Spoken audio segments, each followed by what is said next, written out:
Hey everybody, today we're going to be talking about college sports. Who doesn't love watching college sports, from the College World Series to all the college bowls and everyone's favorite March Madness? They're great for everyone. The fans who get to attend events and cheer on their team, the universities who get to prove that they're better than the rest, and the students who get to better their skills athletically and academically. It's all fair and good, right? Wrong.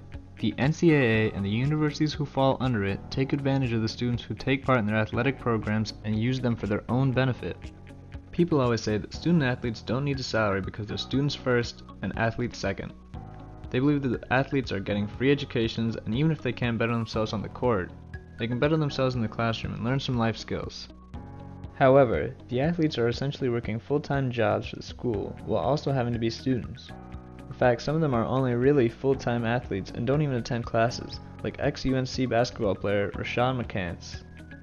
You've said you made the dean's list in 2005 despite not attending any of the classes, which you made straight A's in. At the time, didn't you find that strange?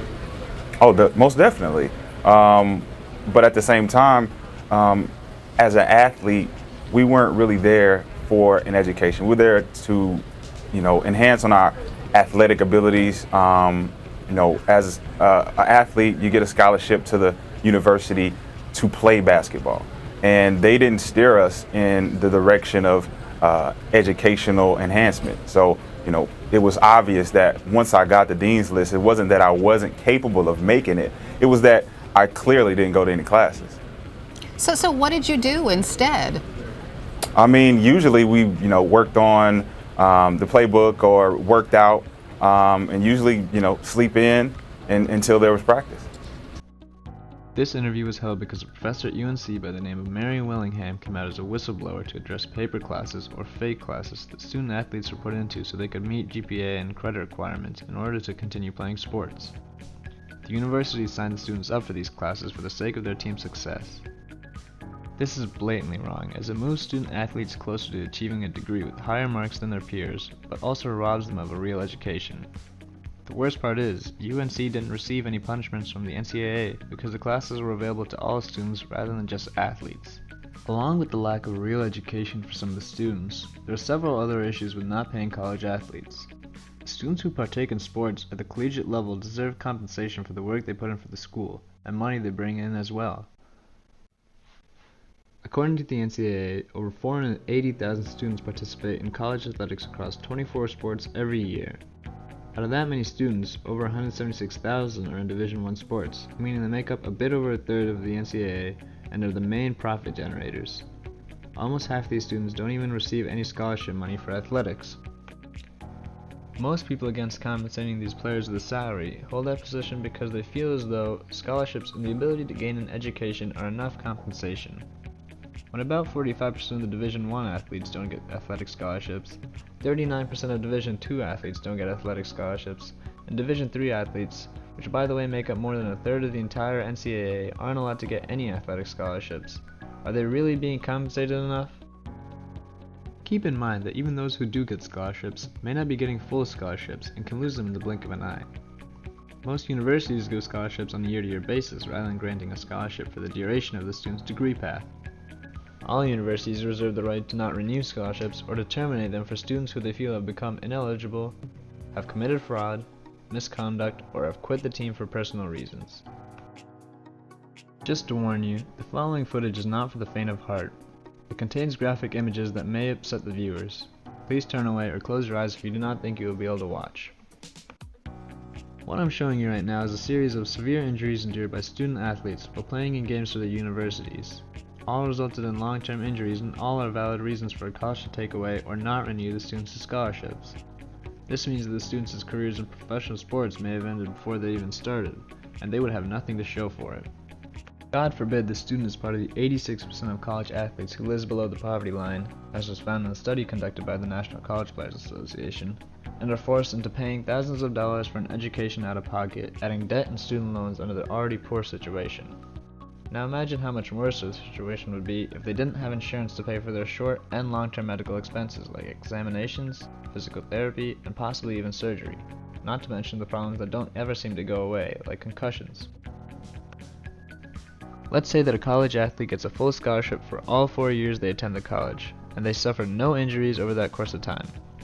If they fall under that 86% of athletes that lives below the poverty line, like ex-UConn basketball player Shabazz Napier, they still may not be able to afford everyday necessities like food and clothes.